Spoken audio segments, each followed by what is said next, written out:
Kansas Territory, 1865. Rose Garrison stood before the land office clerk, with her heart hammering so hard she thought everyone in the room could hear it. The binding around her chest made it difficult to breathe, and the weight of her father's old hat pressed heavy on her newly shorn head, but she kept her chin up and her voice low as she signed the papers. Robert Garrison, she wrote, the name feeling like both armor and betrayal. The clerk barely glanced at her. Men came through every day claiming homesteads, their faces wind-burned and their clothes dusty from travel. One more boy trying to make his fortune in Kansas was nothing remarkable. He stamped the papers and slid them across the counter. 160 acres, 5 miles southwest of Abilene. You got 6 months to prove up, or you lose it. Good luck, son. Rose took the deed with trembling hands and walked out into the bright October afternoon. She had done it. The land that should have been hers by right, that her father had died trying to claim before some legal technicality said women could not own property alone, was finally hers, even if she had to pretend to be her own brother to get it. She loaded her few belongings onto the wagon she had bought with the last of her savings and headed southwest. The prairie stretched endlessly in all directions, golden grass rippling like water under the fall wind. The air smelled of dust and dying wildflowers, and the promise of coming winter.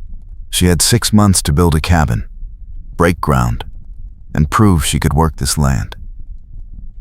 6 months to make this deception hold. The sun was low when she found her property. A creek ran through the southern edge. Cottonwoods clustered along its banks. The land rolled gently, good for crops and grazing both. Her father would have loved it. The thought made her throat tight.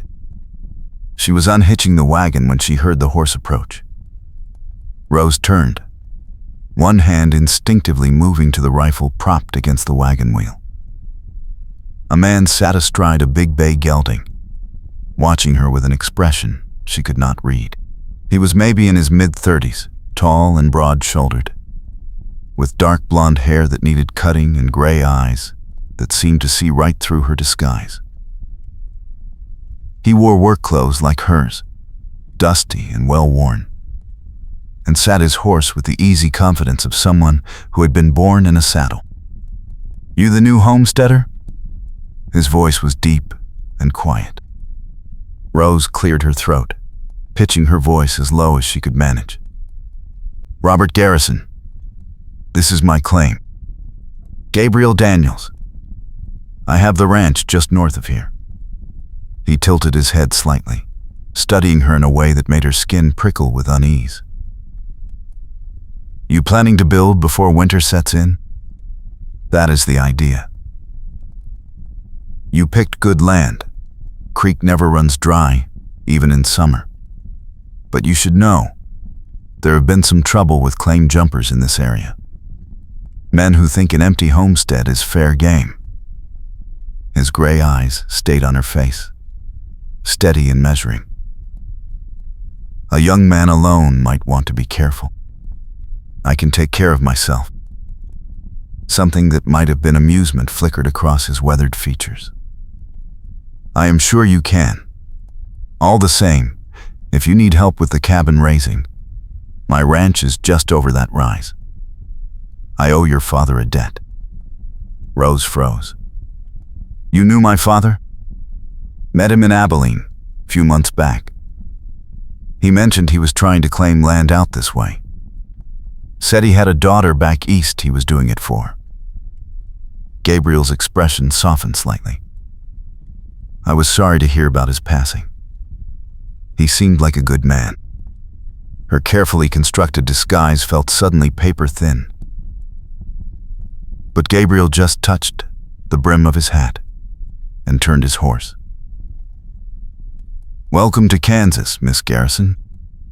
He rode away before she could find her voice to respond, leaving her standing alone in the gathering dusk, with her heart racing and her cover blown before she had even unpacked. Rose barely slept that first night. She made camp under the wagon, her rifle loaded in close, listening to every sound in the darkness. Coyotes sang in the distance. The creek murmured over stones. And somewhere out there was a man who knew exactly what she was.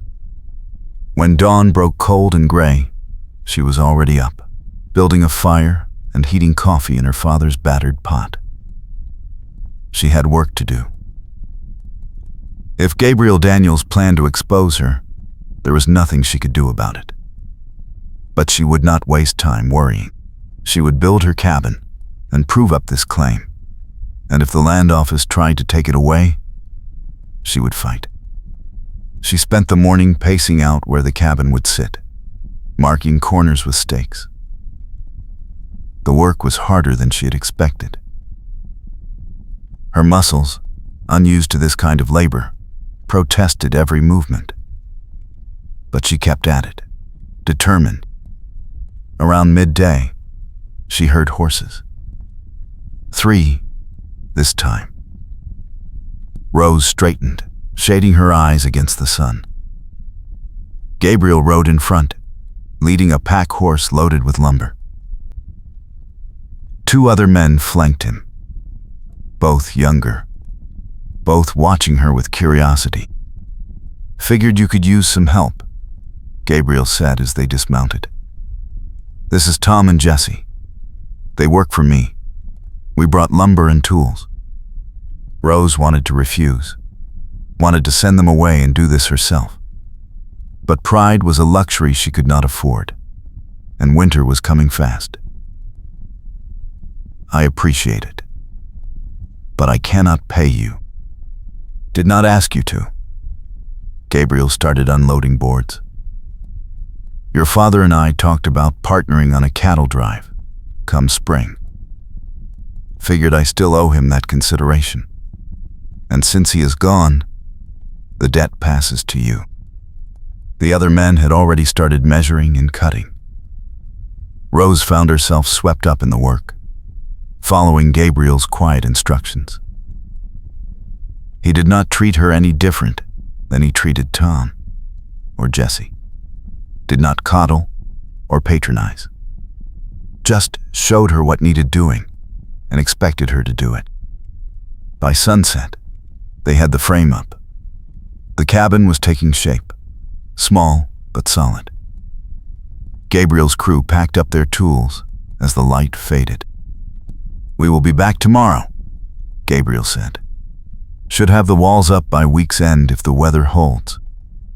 "Why are you helping me?" The question came out before Rose could stop it. Gabriel paused, his gray eyes meeting hers in the dimming light.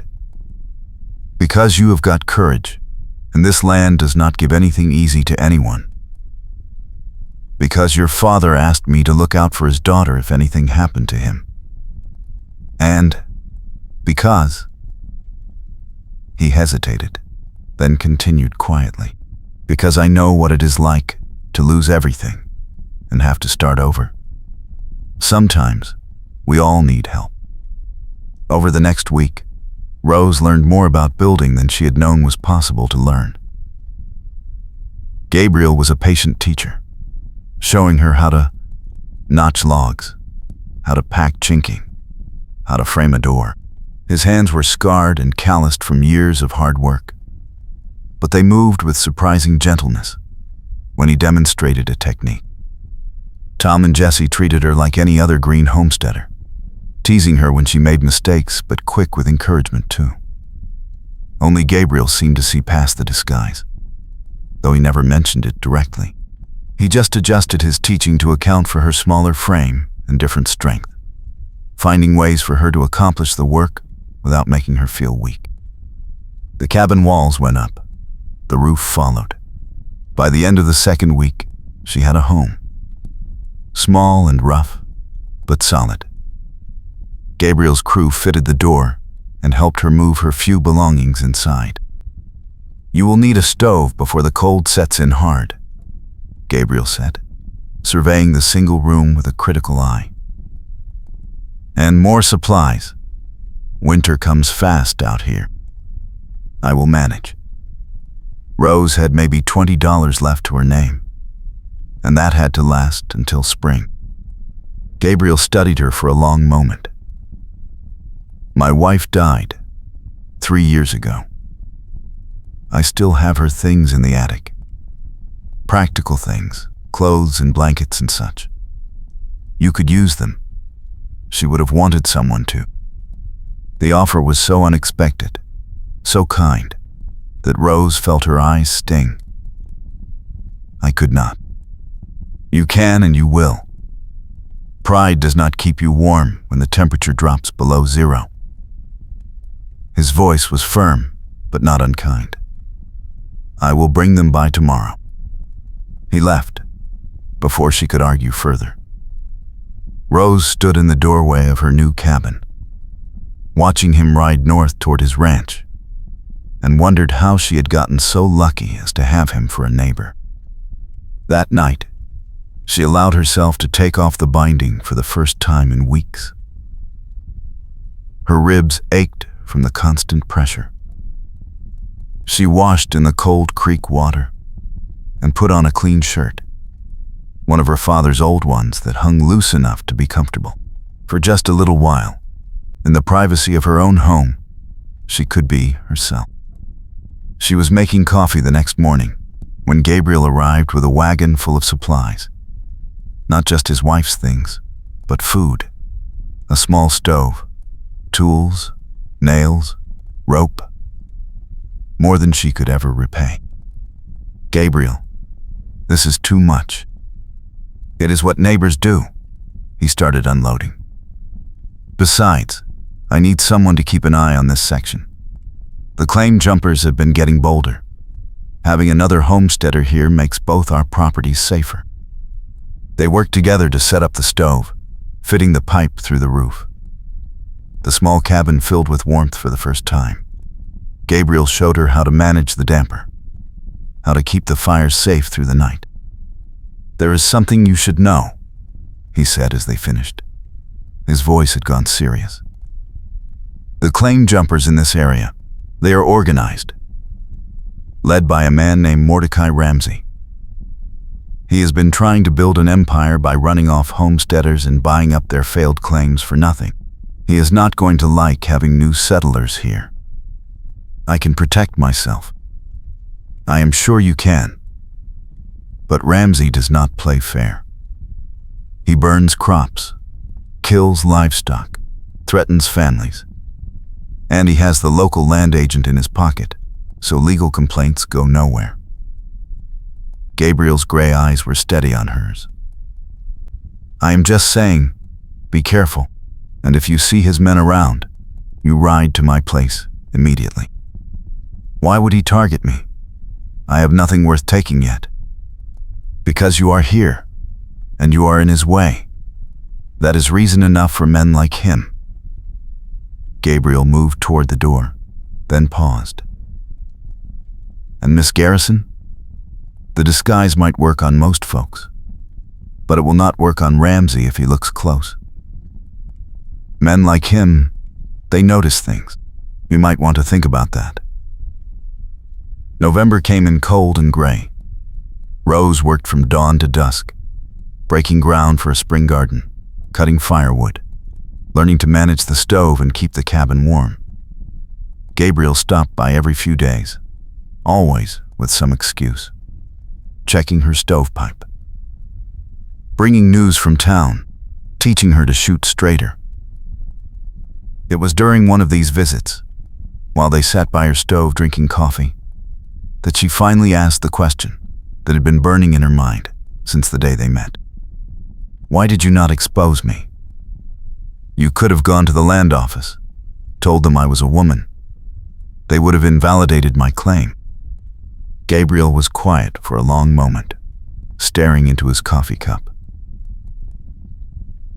"My wife died in childbirth," he said finally. The baby too. After that, I did not much care about living. I worked the ranch because I did not know what else to do. But I was just going through motions. He looked up, meeting her eyes. When your father told me about you, about how you wanted this land, but could not have it, because some law said women were not capable, it made me angry. My Catherine could have run a ranch twice the size of mine. She was smarter and tougher than most men I know. The idea that she could not have owned property in her own right, that any fool with the right anatomy could, but she could not. It made me see how wrong things are. So you kept my secret because you were angry at the law? I kept your secret because you have every right to this land, and no piece of paper should be able to tell you different. And because I admire your courage. His voice dropped lower. And because somewhere along the way, I started to care what happened to you. The air between them seemed to thicken. Rose felt her pulse quicken. Gabriel was handsome. Yes, but it was more than that.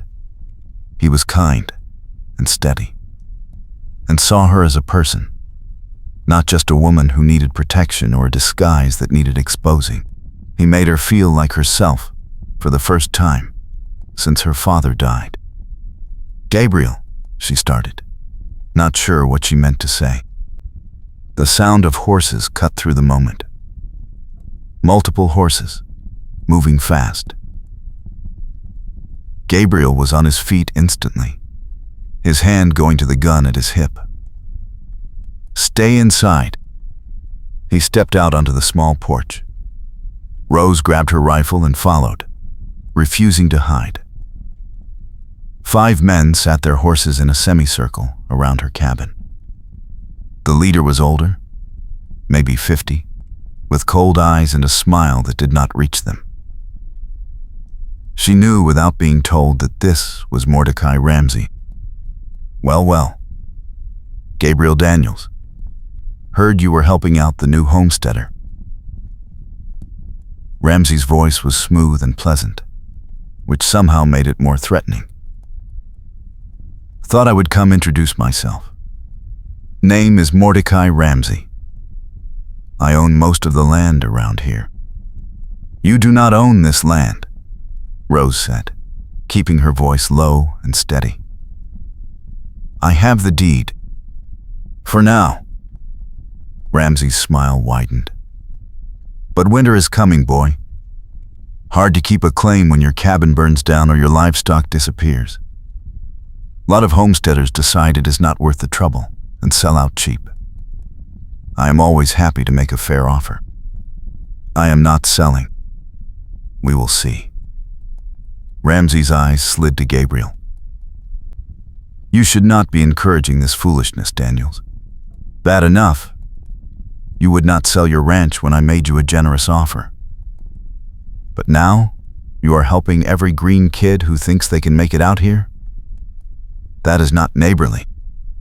Neither is threatening homesteaders or burning crops.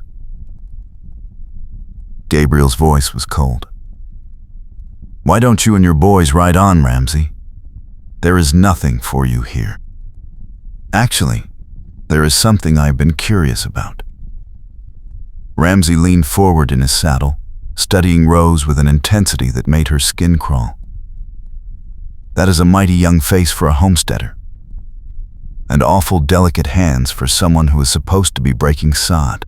You sure you are old enough to file a claim, boy? Rose felt ice slide down her spine. Gabriel shifted slightly, putting himself more between her and Ramsey. He filed legally. You got a problem with that? Take it up with the land office. Oh, I might just do that. Ramsey straightened, his cold eyes still on Rose. I might just do that. He wheeled his horse and rode off, his men following. Gabriel waited until they were out of sight before turning to Rose. Pack a bag.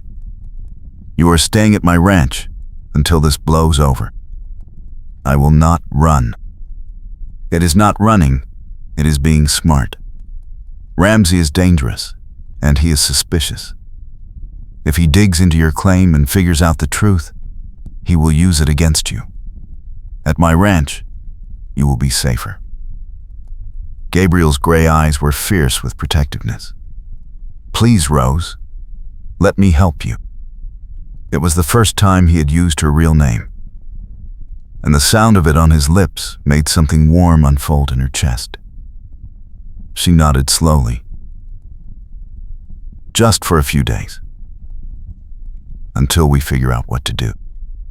Gabriel's ranch was larger than Rose had expected. A sturdy house with a covered porch, a big barn, corrals and outbuildings. He had 2 ranch hands who lived in the bunkhouse, the same Tom and Jesse who had helped build her cabin. They accepted her presence without question, though she caught them exchanging curious glances. Gabriel showed her to a small room off the kitchen. This was Catherine's sewing room. It has a good stove and a lock on the door. You will be safe here. That first night at the ranch, Rose finally allowed herself to unbind her chest and wash properly. She found one of Catherine's dresses laid out on the bed. Simple calico in deep green. Gabriel must have left it there. For a long moment, she just stared at it. She had not worn a dress in months. The freedom of men's clothes, the way she could move and work without layers of petticoats dragging, had been revelatory. But part of her missed feeling like herself. Missed the soft fabric and the way a dress felt. She slipped it on, and for the first time since her father died, Rose Garrison looked in the mirror and saw herself. There was a soft knock at the door. Rose? Supper is ready. She opened the door. Gabriel stood there, and the expression on his face when he saw her made her breath catch. Wonder, and something deeper. Something that made heat rise in her cheeks. You are beautiful, he said quietly. Then, as if realizing what he had said, he cleared his throat. I mean, the dress suits you. Supper is in the kitchen. They ate together at his big wooden table, and for the first time Rose felt like they were not just neighbors, but something more. Something that scared and thrilled her in equal measure. Tell me about Catherine, she said as they cleared the dishes. If it is not too painful. Gabriel was quiet for a long moment. She was strong, tough, could rope a steer as well as any man, and was not afraid to speak her mind. We met at a barn dance in Missouri, and I knew that first night I wanted to marry her. He smiled, but it was sad. We had 5 good years together. Then she got pregnant, and everything went wrong. The midwife tried, but the baby was stuck wrong, and Catherine just bled and bled. There was nothing I could do but watch her die. Rose reached across the table and took his hand. I am so sorry. After she died, I came out here to Kansas. Started over. Figured maybe I could build something that would have made her proud. He turned his hand over, his calloused fingers curling around hers. I have been alone for 3 years, Rose, and then you showed up in those ridiculous boy clothes with your chin in the air, and something in me woke up again. I did not think I would ever feel this way about anyone else. Feel what way? Her voice came out barely above a whisper. Like I want to protect you and challenge you and just be near you all at the same time. Like maybe I could have a future again instead of just a past. He stood, still holding her hand, and drew her to her feet. I know it is too soon. I know you have got your own land to prove up and your own life to build. But I need you to know, Rose Garrison, that I have fallen for you. completely. He cupped her face with his free hand, his thumb brushing her cheek. Rose felt like she could not breathe, could not think. All she could do was feel the warmth of his touch and the intensity of his gray eyes. "I have fallen for you too," she whispered. "I did not mean to. I thought I was done with love after watching what losing my mother did to my father. But you make me feel brave and safe all at once. You see me, the real me, and you do not try to change me." Gabriel leaned down slowly, giving her time to pull away. But Rose did not pull away.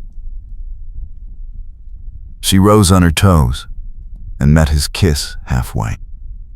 It was gentle at first, questioning, then deeper, more urgent. His arms came around her, pulling her close, and she felt the solid strength of him, the warmth. When they finally broke apart, both were breathing hard. "I have wanted to do that since the day I met you," Gabriel said, his voice rough. "Even when I was dressed as a boy? Especially then. You had dirt on your face and your hat on crooked, and I thought you were the bravest, most beautiful thing I had ever seen." Rose laughed, and it felt good, felt right. She rested her forehead against his chest, listening to his heartbeat. "What are we going to do about Ramsey?" "I have been thinking about that." Gabriel's arms tightened around her. "We fight. Together. We make sure your claim is solid. We protect your property. And we do not give him any reason to question who you are. And when your 6 months are up and your claim is proved, we go to the land office together and make it official. By then, it will not matter what he suspects. The land will be yours by law. And until then, we are careful. And we trust each other." He tilted her face up, kissing her again, softer this time. "I am not going to let him take your land, Rose. I promise you that." The next few days passed in a haze of stolen moments and growing closeness. Rose went back to her cabin each morning to do the work required to prove up her claim. But Gabriel was there with her, helping with the heavy labor, teaching her everything he knew about ranching and survival on the prairie. In the evenings, she returned to his ranch, and they cooked supper together, sat by the fire talking, learning each other's histories and dreams. She told him about growing up in St. Louis, about how her mother died when she was 12 and her father raised her alone, about how he had always treated her like she was capable of anything, never limiting her because she was a girl, about how devastating it had been when he died of fever in a Topeka boarding house, his dream of claiming land unfulfilled. Gabriel told her about his childhood in Missouri, about learning to ranch from his father, about meeting Catherine and building their life together, about the hollow years after her death, when he went through motions without purpose, about how seeing Rose and her boy disguised that first day had reminded him what it felt like to care about something again.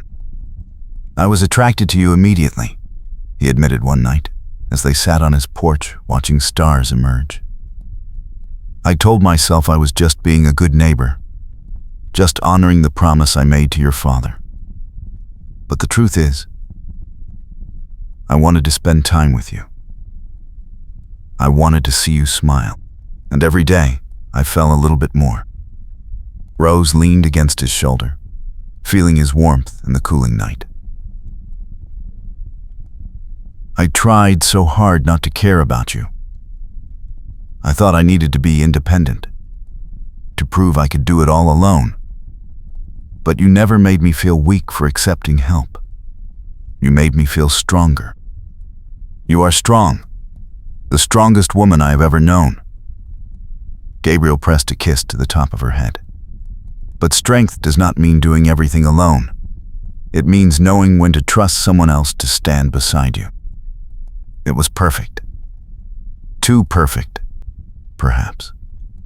Rose should have known it could not last. The fire started just after midnight. Rose woke to Tom pounding on her door, shouting about smoke. She threw on her clothes and ran outside to see flames licking up from her cabin, 5 miles away, but visible even from Gabriel's ranch. An orange glow against the black sky. Gabriel was already saddling horses. Tom, Jesse, get buckets and follow us. Rose, stay here. Like hell I will. That is my home. There was no time to argue.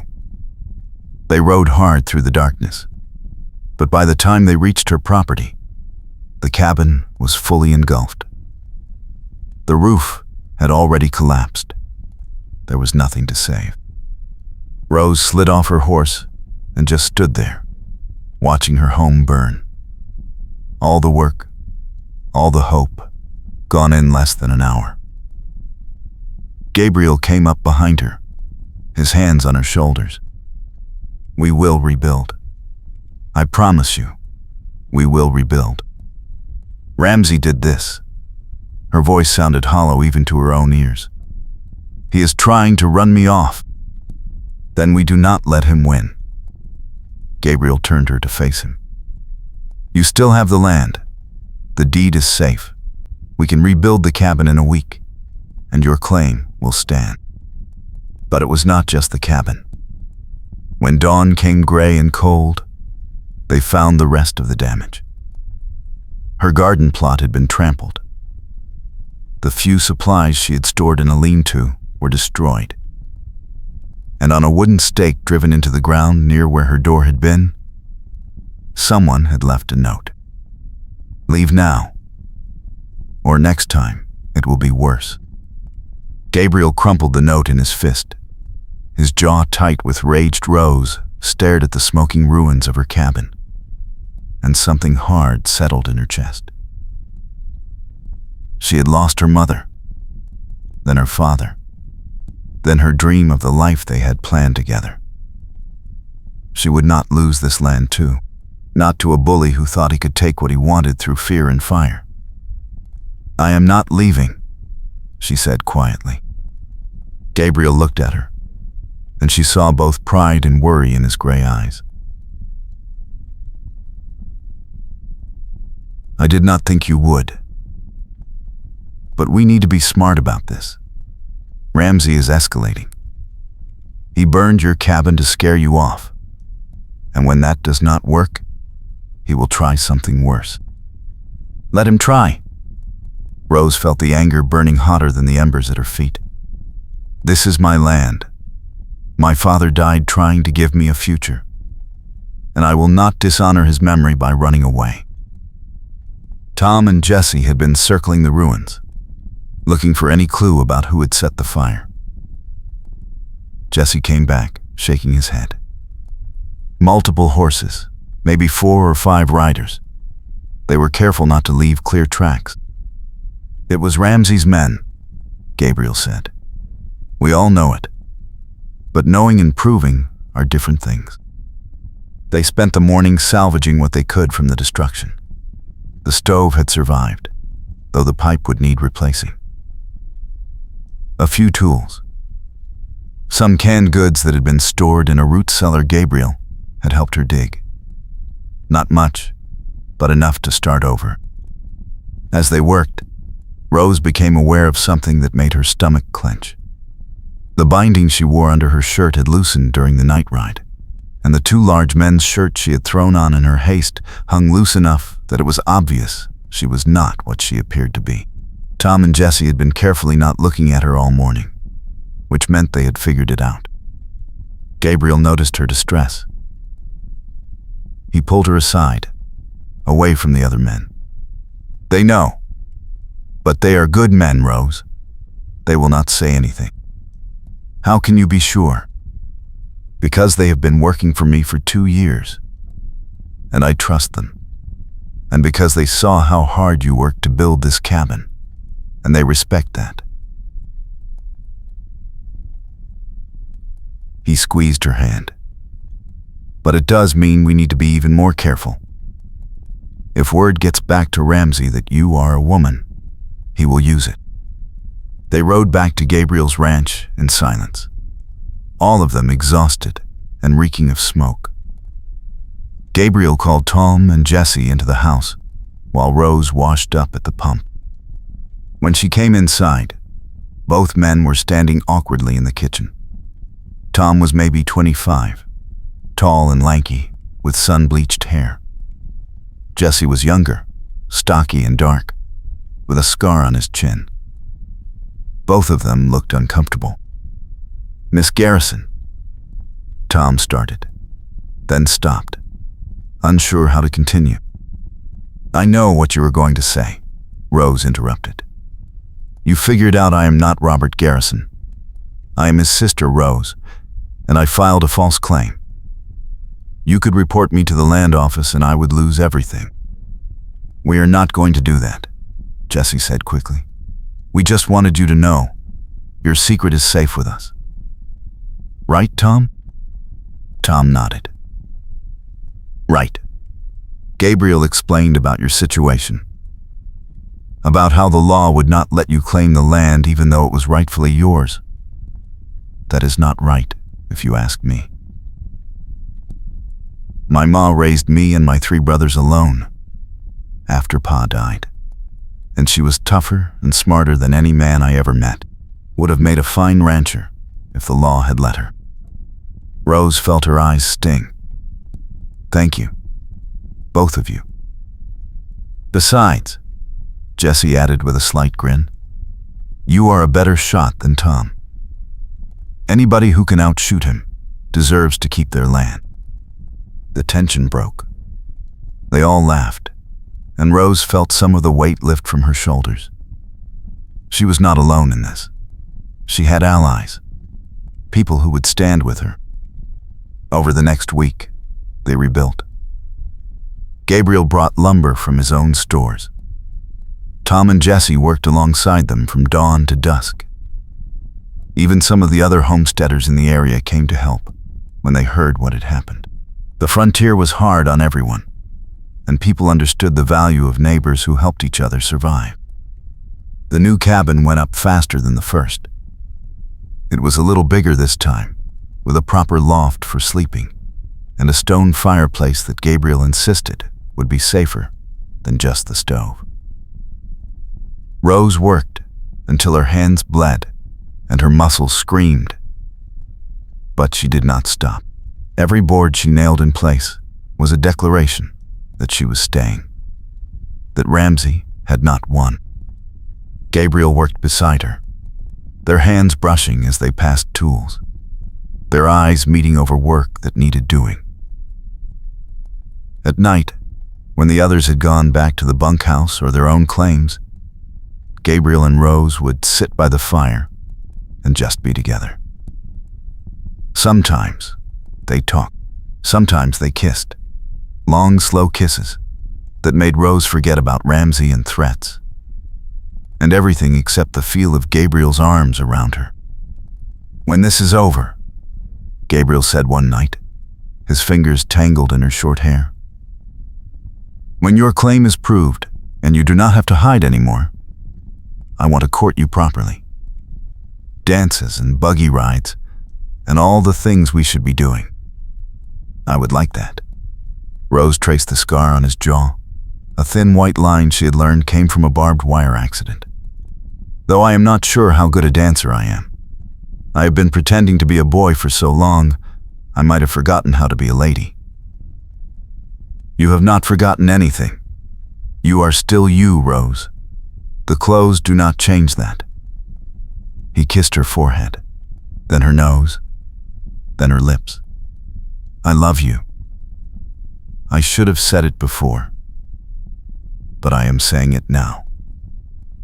I love you, and I want a future with you, whatever that looks like." I love you too." The words felt huge and terrifying, and absolutely right. I did not think I would ever feel this way about anyone. But you make me want things I thought I had given up on. A home, a partner, maybe even a family someday. Someday. Gabriel's smile was soft in the firelight. "First we deal with Ramsey. Then we talk about the rest of our lives." The new cabin was finished by the end of November. Rose moved her few belongings back in, and Gabriel made sure she had enough supplies to last the winter. Wood for the fire, food in the root cellar, ammunition for her rifle. He also gave her something else, a small pistol, light enough for her to handle easily. "Keep it on you always," he said as he showed her how to load it. "If Ramsey or his men come back, you shoot first and ask questions later. Promise me, Rose." "I promise." But Ramsey did not come. Days turned into weeks, and there was no sign of him or his men.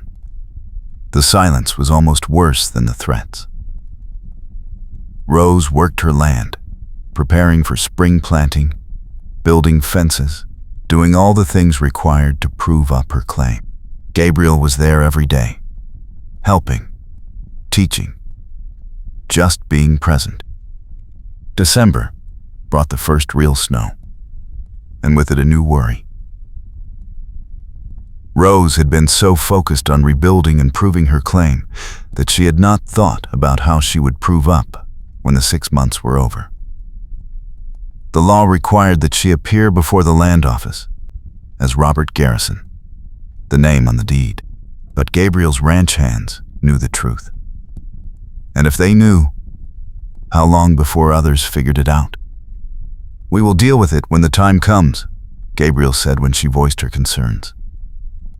"Right now, you just need to survive the winter and keep working the land. That is what matters." Christmas came quiet and cold. Gabriel invited her to spend it at his ranch, and she accepted.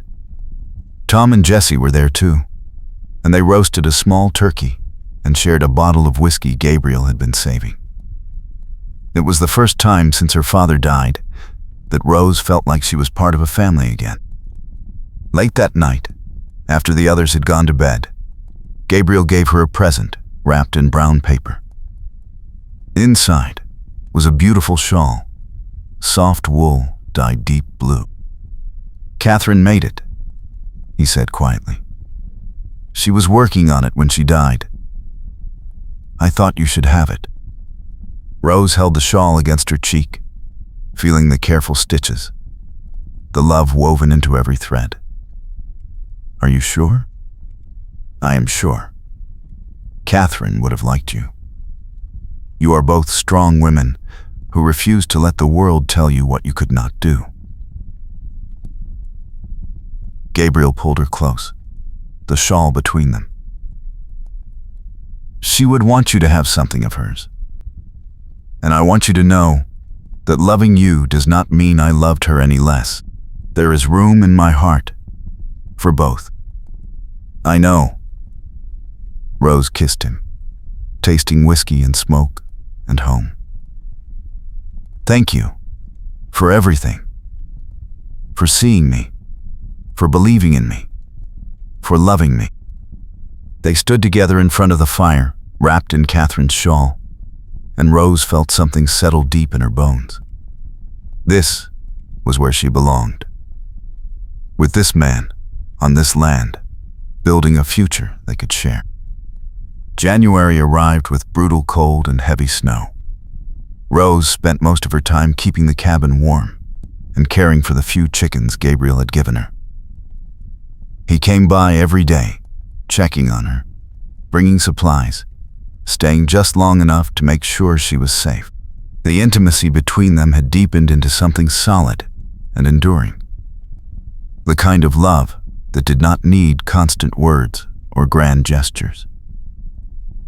It was in the way he checked her firewood supply without being asked, the way she saved him the last biscuit, the way they fit together like two pieces of a puzzle. But the peace did not last. The first sign of trouble came in mid-January. One of Gabriel's ranch hands, a young man named Peter, who had started working for him after Christmas, disappeared. He had gone to town for supplies and never came back.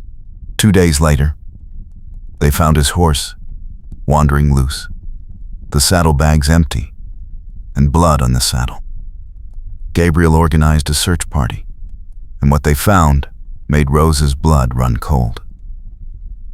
Peter's body was half buried in snow about 3 miles from town. He had been shot in the back, and pinned to his coat was another note. "Stop helping the homesteaders, or more of your men will die."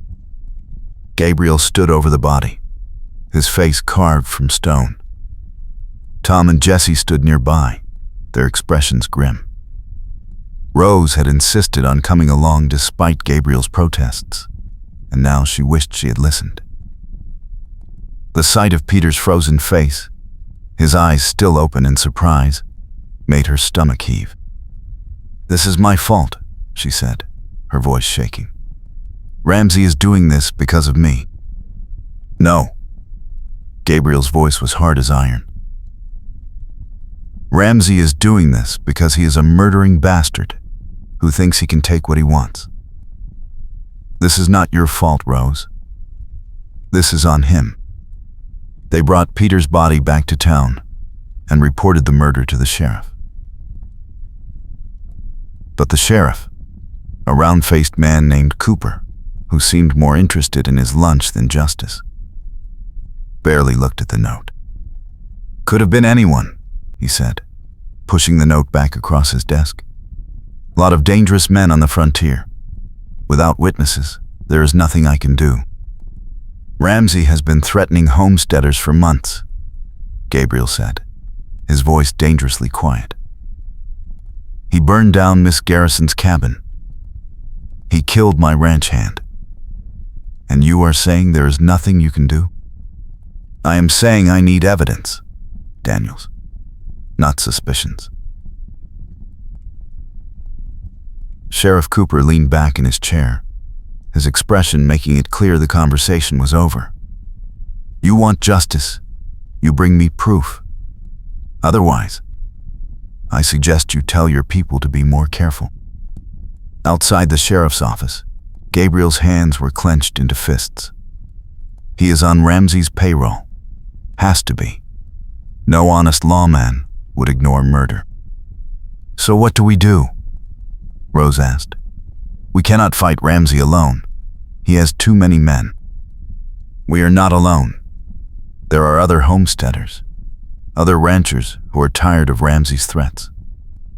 Maybe it is time we organized. Stood together instead of letting him pick us off one by one."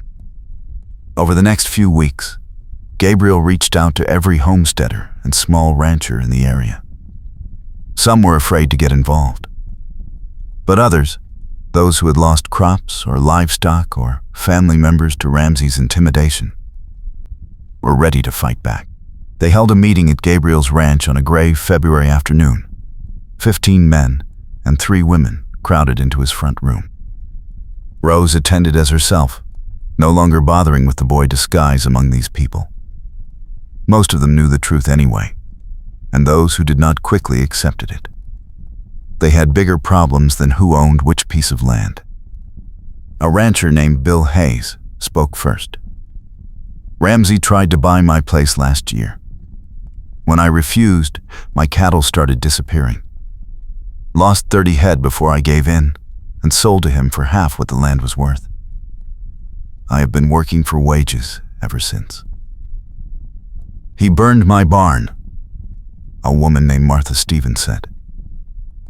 "Claimed it was lightning, but there had not been a storm in weeks. I lost everything I had stored for winter.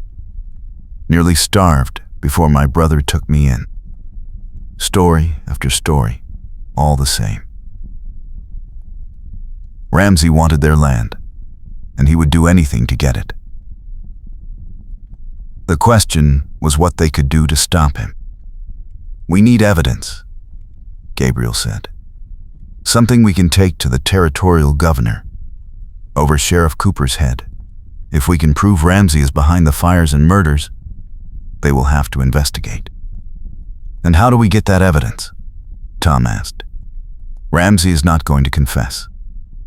No, but his men might. Gabriel looked around the room. Ramsey has maybe a dozen men working for him.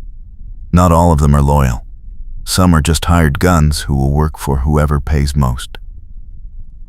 If we can get one of them to talk, to testify about what Ramsey ordered them to do, we would have our proof. That is assuming any of them would betray him, Jesse pointed out. Ramsey does not strike me as the forgiving type. Then we make it worth their while. Offer them protection, money, whatever it takes. Gabriel's voice was firm. We have to try, because if we do not stop him, he will keep killing until there is nobody left to stand against him. They spent the rest of the meeting planning. They would take shifts watching Ramsey's ranch, looking for any opportunity to approach one of his men alone. They would pool their resources to offer a reward for information, and they would protect each other, making sure nobody rode alone or stayed isolated, where Ramsey could pick them off. Rose was assigned to help Martha Stevens, who had moved into a small cabin on her brother's property. The two women worked together, cooking for the men who were standing watch, keeping track of information, making sure everyone had what they needed. It felt good to be part of something larger, to know she was not fighting alone. But it also meant she saw less of Gabriel. He was always out riding patrol, or meeting with other ranchers, or watching Ramsey's property. When they did see each other, usually late at night when he stopped by to check on her, they were both exhausted. They would sit together by her fire, his arm around her shoulders, and just be grateful for a few minutes of peace.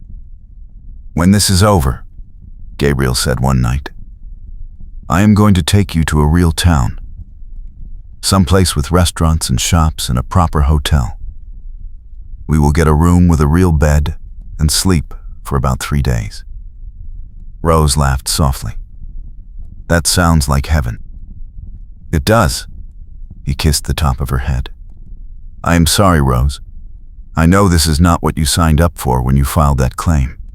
You just wanted land, a fresh start, and instead you got caught up in a range war. I got you, she said simply. That makes it worth it. March came in like the lion the old saying promised, with howling winds and late-season snow. And with it came the break they had been waiting for. One of Ramsey's men, a young cowboy named Danny, who could not have been more than 19, approached Tom one night in the saloon. He was drunk and scared, and he said he needed to talk to Gabriel Daniels. Gabriel met with Danny at the ranch the next morning. Rose was there too, along with Bill Hayes and Martha's brother John Stevens. Danny sat at the kitchen table with his hands wrapped around a coffee cup, looking like he wanted to bolt. Ramsey is planning something big, Danny said, his voice shaking. He knows you all have been organizing against him, and he is not happy about it. He told us to make an example, to hit some place that would scare the rest of you into backing down. What kind of example? Gabriel's voice was cold. He is going to burn the church during Sunday service. Said if people want to stand together, they can burn together. Danny looked up, his young face pale. I did not sign up for murder, mister. I needed work, and Ramsey was paying. But I did not agree to burn down a church full of women and children. The room went silent. The small church 5 miles north of Abilene served all the homesteaders and small ranchers in the area. On any given Sunday, there might be 50 people inside. Men, women, children, families. When? Gabriel asked. This Sunday. He figures everyone will be there since it is the first Sunday of spring. He has 6 men assigned to it, including me. We are supposed to bar the doors from outside and set the fire during the service. Dear God, Martha Stevens whispered. He really would kill innocent people just to protect his land empire? He does not see them as innocent, Danny said. He sees them as obstacles. And Mordecai Ramsey removes obstacles. He looked at Gabriel with desperate eyes. Will you help me? If I testify against him, he will kill me. I need protection, a way out of here. You will get it, Gabriel promised. You help us stop this, and we will make sure you are safe. But you need to tell us everything, every detail of his plan. Danny talked for over an hour, laying out Ramsey's entire operation. The intimidation, the murders, the bribes to Sheriff Cooper and the land office clerk. He gave them names, dates, places, everything they needed to bring Ramsey down. We have to stop the church fire first, Gabriel said after Danny finished. Then we take this testimony to the territorial governor. Cooper can be bought, but the governor will have to act on this kind of evidence. How do we stop it? Tom asked. If we just tell everyone not to go to church, Ramsey will know something is wrong. He might move up his timeline or pick a different target. We let the plan go forward, Gabriel said slowly, but we evacuate the church before Ramsey's men arrive. And when they try to set the fire, we will be waiting for them. We catch them in the act, with witnesses. That combined with Danny's testimony should be enough. Rose felt her heart hammering. That is risky. What if the timing is off? What if someone gets hurt? It is risky, Gabriel agreed. But if we do nothing, 50 people will die on Sunday. I would rather take the risk. They spent the next 3 days planning. Gabriel coordinated with the other ranchers and homesteaders, making sure everyone knew what to do. On Sunday morning, families would arrive at church as usual. But instead of going inside for services, they would quietly move to a safe location a mile away. Gabriel and a dozen armed men would hide near the church, waiting for Ramsey's men to show up. Rose wanted to be part of the group waiting at the church, but Gabriel refused. I need you at the safe location, helping with the families. If something goes wrong, if Ramsey figures out what we are doing, those people will need protection. And what about you? What if something happens to you? Gabriel cupped her face in his hands. Nothing is going to happen to me.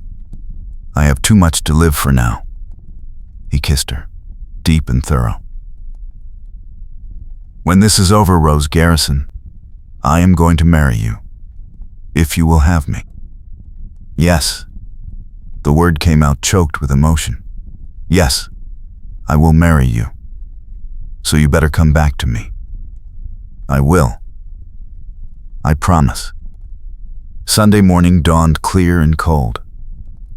Rose dressed in her best dress, the deep green calico that had been Catherine's, and pinned on a bonnet. She looked like any other woman heading to church services. But under her shawl, she wore Gabriel's small pistol, loaded and ready. Families gathered at the church as usual, their wagons and horses filling the small yard. But instead of going inside, they quietly moved back to their vehicles and drove to the agreed-upon meeting spot, an abandoned homestead with a barn large enough to shelter everyone. Rose helped organize people, keeping the children quiet, making sure everyone was accounted for. Martha Stevens stood beside her, watching the road nervously. Do you think it will work? It has to work. Rose could not let herself think about the alternative. Gabriel was out there, putting himself in danger to protect these people. He had to be all right. He had to come back to her. The minutes stretched into hours. The sun climbed higher. Rose paced, unable to sit still, barely able to breathe. She kept imagining everything that could go wrong. Ramsey's men arriving early, Gabriel getting shot. The whole thing turning into a bloodbath. Then they heard it. Gunfire. Distant, but unmistakable. 3 shots, then silence. Then more shots, a whole volley. Rose's hand went to the pistol under her shawl. Beside her, Martha gasped. "That came from the church," John Stevens said, already moving toward his horse. "I am going to check." "Wait." Rose grabbed his arm. "Gabriel said to stay here no matter what. If Ramsey knows about this location, we need to be ready to defend it." More gunfire echoed across the prairie. Then nothing. The silence was worse than the shots. Rose counted heartbeats, counted breaths, counted seconds that felt like hours. Finally, they heard horses approaching. Rose raised the pistol, her hands surprisingly steady. But it was Gabriel riding in front, with Tom and Jesse flanking him. Behind them came 6 men with their hands tied, riding with their heads down. One of them was bleeding from a shoulder wound, but they were all alive. Rose ran to Gabriel as he dismounted. He caught her in his arms, holding her tight. "It worked. We caught them trying to set the fire." Danny testified right there, told them everything.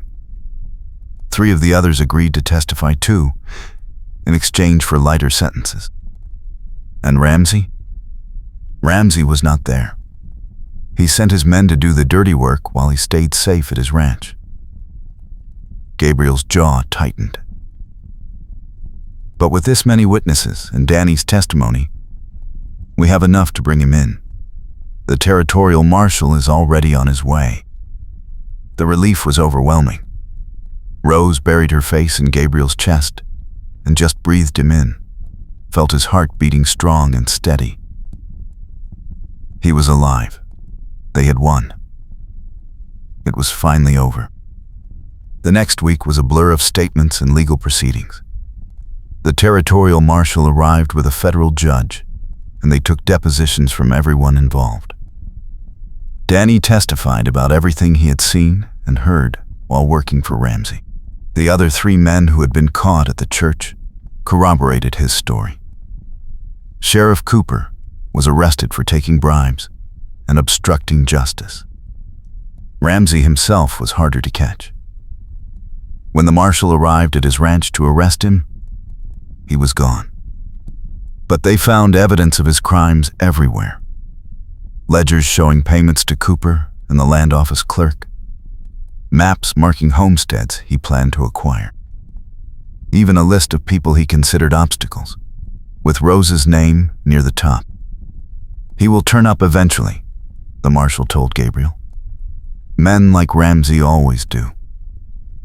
And when he does, we will be ready." But for Rose, the danger finally felt past. With Ramsey on the run and his operation dismantled, the homesteaders could breathe again, could actually focus on building their lives instead of just surviving threats. April brought warmer weather and the promise of spring planting. Rose's 6 months would be up at the end of the month, and she needed to make the final trip to the land office to prove up her claim. The question was how to do it, without revealing her true identity. Gabriel had an idea. "We go together. You go as Rose Garrison, my fiancée. And you file a correction with the land office, saying there was an administrative error on the original deed. That it should have read Rose, not Robert.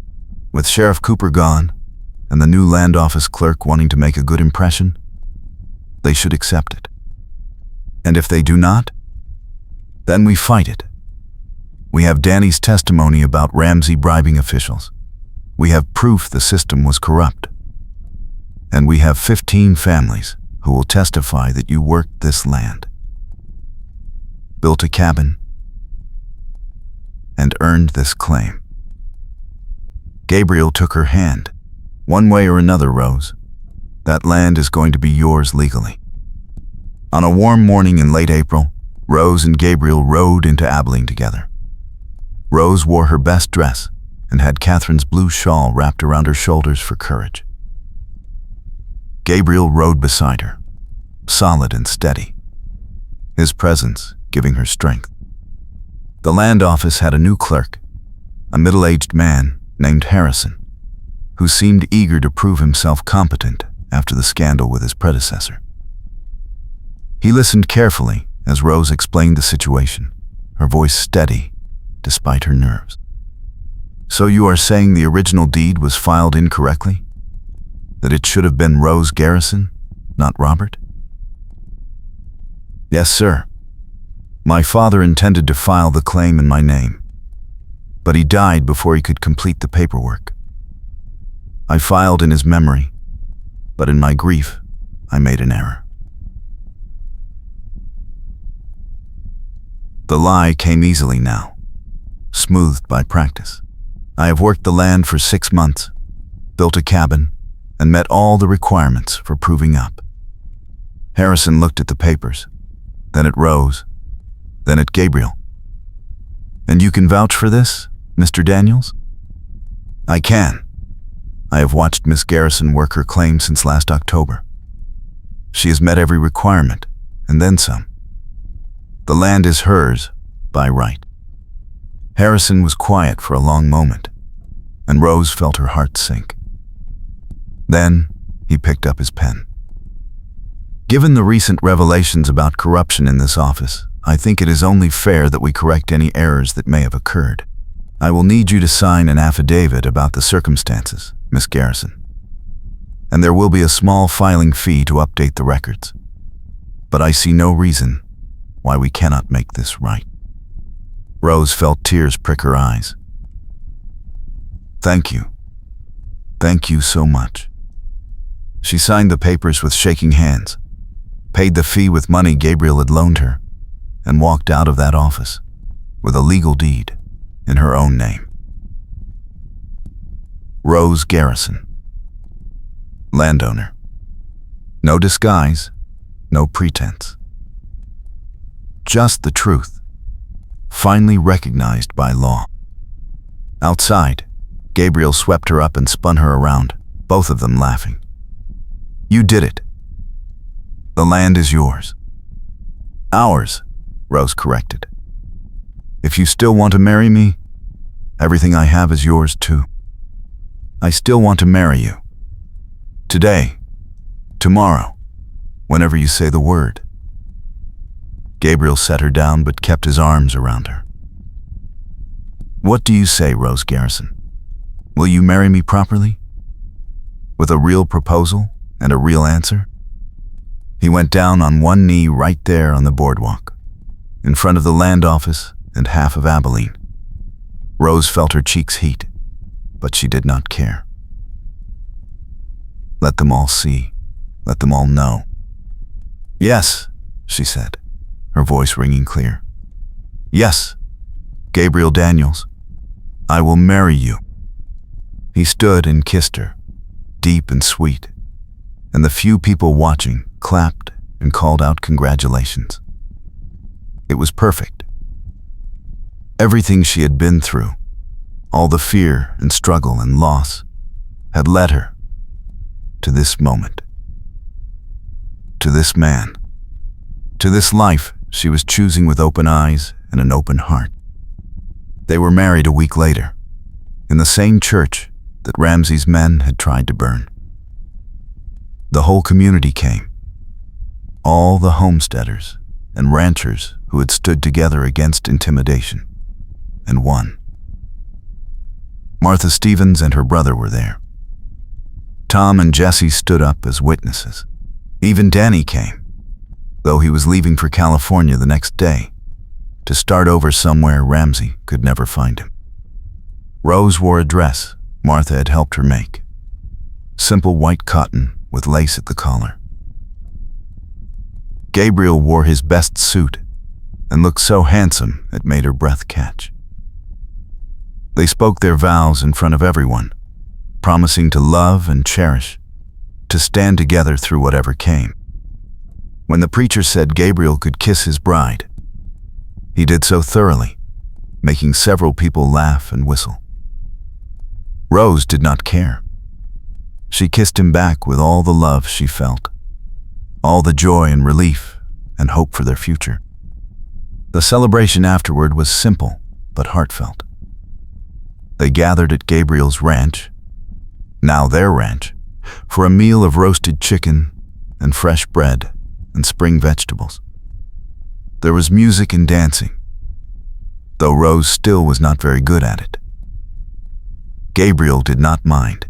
He held her close and guided her through the steps, and she felt like she was floating. As the sun set and people began heading home, Gabriel pulled Rose aside. "Ready to go home, Mrs. Daniels?" "Home," Rose repeated, liking the sound of it. "Which one? Mine or yours?" "Ours. Both of them. All of it." Gabriel smiled, that soft smile she had come to love. "We can keep both properties, work them together. Or we can sell one and focus on the other. Whatever you want. I want to keep both. The land my father died trying to give me, and the land where I found love again." Rose leaned into him, feeling safe and cherished and home. "I want to build something that lasts. With you. Then that is what we will do." They spent their first night as husband and wife at Gabriel's ranch. The house felt different now, warmer somehow, like it had been waiting for her to make it complete. Gabriel carried her over the threshold, both of them laughing, and set her down gently in the front room. "I have something for you," he said, disappearing into the bedroom. He came back with a small wooden box. "Catherine made this. She was going to give it to our baby, but..." He trailed off, then opened the box. Inside was a delicate silver locket on a chain. Rose touched it reverently. "Gabriel, I cannot take this." "You can. You should." He lifted the locket out and opened it. Inside was a tiny photograph of Catherine on one side. The other side was empty. "I want you to put your picture in the other side. Not because you are replacing her, but because you are both part of my life. Both part of my heart, and I want to carry you both with me." Rose felt tears spill over. "Thank you for not making me compete with her memory, for letting her be part of us." "She would have liked you," Gabriel said softly. "She would have been happy that I found love again. That I found you." He fastened the locket around Rose's neck, his fingers gentle on her skin. Then he kissed her, and Rose tasted salt from her own tears and sweetness from the cake they had eaten, and love. So much love it felt like she might burst with it.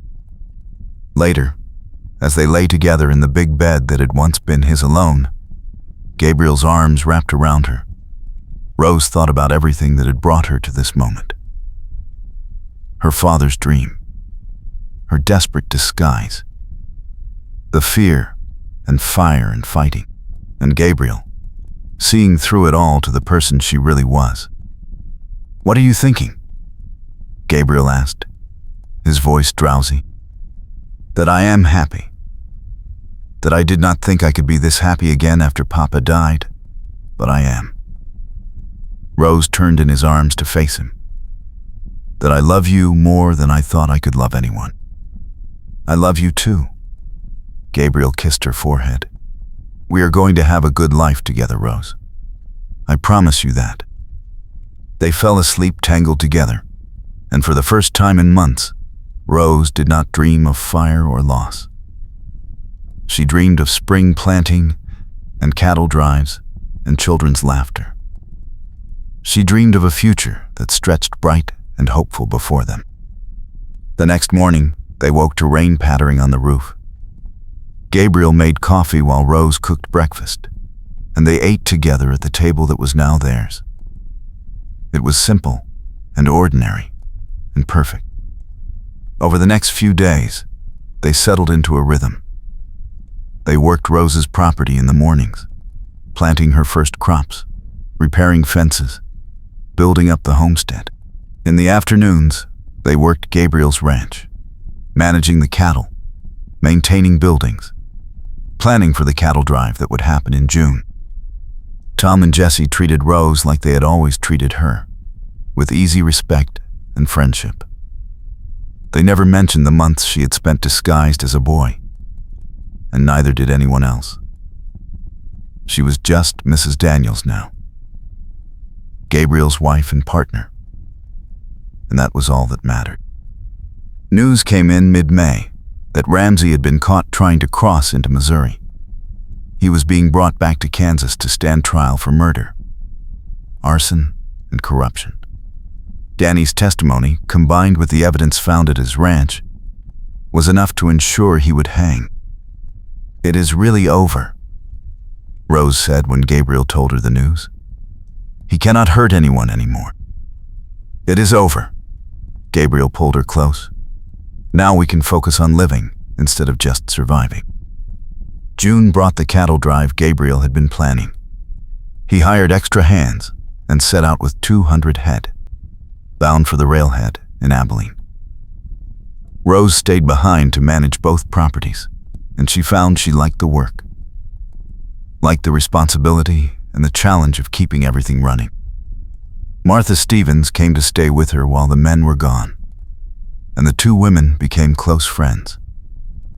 Martha had filed for her own homestead claim, determined to prove that women could succeed on the frontier. Rose helped her plan her cabin, shared supplies, taught her everything Gabriel had taught her. When Gabriel returned 3 weeks later, sunburned and exhausted but grinning, he had money from the cattle sale and news. "We did well, better than I expected. Enough to buy more breeding stock and expand the herd. Maybe even buy that section of land between our two properties." "Our properties," Rose corrected. "Everything is ours now. We are partners." "Partners." Gabriel kissed her, tasting of trail dust and coffee and home. "I like the sound of that." Summer deepened into the long hot days of July and August. The crops Rose had planted grew tall and green. Gabriel's cattle thrived on the rich prairie grass. They worked from dawn to dusk, but it was good work. Satisfying work. Work that was building something lasting. One evening in late August, Rose realized she had not bled in nearly 2 months. She sat at the kitchen table, with her hands pressed to her still flat stomach, hardly daring to hope. Gabriel found her there when he came in from evening chores. "Rose? What is wrong?" "Nothing is wrong." She looked up at him with tears in her eyes. "Gabriel, I think I am pregnant." The expression on his face was everything. Joy and wonder, and a little bit of fear. He crossed to her in 2 strides and knelt beside her chair. "Are you sure?" "Not completely, but I think so." Rose took his hand and placed it on her stomach. "We are going to have a baby." Gabriel kissed her, soft and reverent. "A baby," Our baby. Then, his expression shifted, became worried. Are you all right? Do you need to see a doctor? We should get Martha, she knows about these things. Rose laughed through her tears. I am fine. Women have babies every day. I am healthy and strong, and we have months to prepare. Months. Gabriel rested his forehead against hers. I am going to be a father. We are going to be parents. Yes. Rose felt the joy bubbling up inside her. After everything they had been through, all the loss and fear and struggle, they were being given this gift. A new life. A new beginning. They told their friends a few weeks later, once Rose was sure. Martha was thrilled and immediately started knitting baby clothes. Tom and Jesse congratulated Gabriel with barely concealed grins. Even the other homesteaders and ranchers shared in their joy. A new baby was hope for the future, proof that this hard land could nurture life as well as take it. As fall approached and Rose's belly began to swell, Gabriel became almost comically protective. He would not let her lift anything heavy or work too hard. He fussed over her like she was made of glass, until Rose finally had to sit him down and explain that pregnancy was not an illness. I know that, Gabriel protested. But I lost Catherine during childbirth. I cannot lose you too, Rose. I just cannot. Rose took his face in her hands. You are not going to lose me. I am young and healthy, and we are going to get Martha and the best midwife in Kansas to help when the time comes. This baby is going to be fine, and I am going to be fine. Do you trust me? I trust you. Then trust that I know my own limits. I will be careful, I promise. But I will not spend the next 4 months sitting in a chair, doing nothing. Deal? Deal. Gabriel kissed her, and Rose felt his fear and his hope all tangled together. She understood. He had lost so much. It was natural for him to worry. But she was not Catherine, and this was not going to end the same way. October brought cooler weather and harvest time. Rose helped with what she could, sorting vegetables and preserving food for winter. Her cabin, the one she had fought so hard to claim, now served as storage for their combined harvests. Gabriel's house was where they lived, where they would raise their baby. As Rose worked, she thought about her father.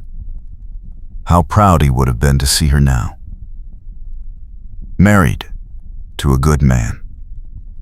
Owning land legally in her own name. Expecting a grandchild he would never meet. The grief was still there, but it was softer now, tempered by gratitude for the dreams he had given her, and the courage she had found to pursue them. November arrived with the first snow, and Rose's pregnancy became obvious even under her loose dresses. She felt the baby move inside her, little flutters at first, then stronger kicks. Gabriel would place his hand on her belly and marvel at each movement, his face full of wonder. Boy or girl, do you think? He asked one night as they lay in bed. I do not know. Does it matter? Not even a little bit, as long as you both are healthy. Gabriel kissed her swollen belly. Though if it is a girl, I hope she has your courage. And if it is a boy, I hope he has your kindness. They lay together in the darkness, feeling the baby kick, imagining the life they were creating. It was everything Rose had never dared to hope for. Everything her father had wanted for her when he set out to claim land in Kansas. Safety. Love. Family. Home. The baby came in early February, during a break in the winter storms. Rose's labor started just after dawn, and Martha arrived within the hour, bringing the midwife from town. Gabriel paced the front room, wearing a path in the floorboards, while the women worked upstairs. The labor was long and hard, but Rose was strong. She thought of her father, of Catherine, of all the women who had fought for life on this harsh frontier. She thought of Gabriel waiting downstairs and the future they were building together. And when the pain became almost too much to bear, she pushed through it with everything she had. The baby's first cry split the air just as the sun was setting, painting the snow-covered prairie gold and pink. Martha came down the stairs with tears streaming down her face. It is a girl, a beautiful, healthy baby girl. And Rose is fine, tired, but fine. Gabriel took the stairs 3 at a time. Rose lay in their bed, exhausted and radiant, holding a tiny bundle wrapped in blankets. She looked up when he came in, and her smile was pure joy. "Gabriel, meet your daughter." He sat carefully on the edge of the bed and looked down at the tiny face peeking out from the blankets. She had dark hair like his and Rose's green eyes, already open and curious. She was perfect, absolutely perfect. "She is beautiful," Gabriel whispered, afraid to speak too loud. "Just like her mother." "We should name her Catherine," Rose said softly, "after the woman who made you the man you are, the woman who would have been happy for us." Gabriel felt tears slip down his cheeks. "Catherine Rose Daniels, if that is all right with you." "It is perfect." He leaned down and kissed Rose, then pressed a gentle kiss to his daughter's forehead. This was what he had been waiting for, without knowing it. This moment, this family, this chance to love and be loved without fear. Over the next few days, friends came to meet the baby and bring gifts. Martha knitted tiny booties. Tom and Jesse carved a beautiful cradle. The other homesteaders brought food and supplies and good wishes. The community that had come together to fight Ramsey now gathered to celebrate new life. Rose recovered quickly, strong as Gabriel had known she would be. Within a week, she was up and moving around, though Gabriel still tried to do most of the heavy work. Catherine was an easy baby, sleeping and eating well, filling the house with soft coos and occasional cries that made Gabriel's heart swell. One evening, as they sat together by the fire with Catherine sleeping in her cradle nearby, Gabriel pulled Rose close. "I never thought I could be this happy again. After losing Catherine, after those hollow years, I thought the best parts of my life were over. But you proved me wrong." "We proved each other wrong," Rose said. "I thought I had to be alone to be strong, that accepting help meant weakness. But you showed me that real strength is letting people in, trusting someone enough to be vulnerable." Gabriel kissed the top of her head, breathing in the scent of her hair. "We have built something good here, Rose, something that will last. 2 properties, a growing herd, and now this perfect little girl. Your father would be proud." "He would." Rose looked at the baby sleeping peacefully, then at Gabriel, then around the warm room they had made into a home. "He dreamed of giving me a future on this land. And he did. Just not the way either of us expected." Outside, the winter wind howled across the prairie. But inside, the fire burned warm and steady. Gabriel held his wife close. Their daughter slept safely nearby, and the future stretched ahead bright with possibility. They had fought for this, earned it, and now they would protect it, and nurture it, and watch it grow. This was home. This was family. This was the life they had chosen and built together, out of courage and determination and love that had survived fire and fear and loss. Spring came again, bringing green grass and wildflowers and the promise of new beginnings. Rose's homestead and Gabriel's ranch flourished under their combined care. They worked side by side, as they always had, partners in every sense of the word. Catherine grew stronger each day, her cries becoming coos, her tiny hands reaching for everything within grasp. She would ride in a sling against Rose's chest as they worked, watching the world with those curious green eyes. One morning in early April, nearly a year after Rose had first walked into the land office disguised as a boy, Gabriel woke her with coffee and a soft kiss. "Come outside. I want to show you something." Rose wrapped Catherine in a shawl and followed him onto the porch. The sun was just rising, painting the prairie in shades of gold and pink. Their combined land stretched in every direction, fences marking boundaries they had built together, crops beginning to push through the soil. "Look at what we have created," Gabriel said, his arm around her shoulders. Two people who had lost everything, who found each other and built this. Rose leaned into him, feeling the solid warmth of his body, the steady beat of his heart. Catherine made a small sound and Rose rocked her gently. "We did more than build a ranch. We built a family, a home, a future." "Yes." Gabriel turned her to face him, his gray eyes full of love. "I love you, Rose Daniels, more than I thought I could love anyone. You gave me back my life, and you gave me the courage to claim mine." Rose kissed him, soft and sweet, with their daughter between them and the endless prairie spreading out before them. "I love you too.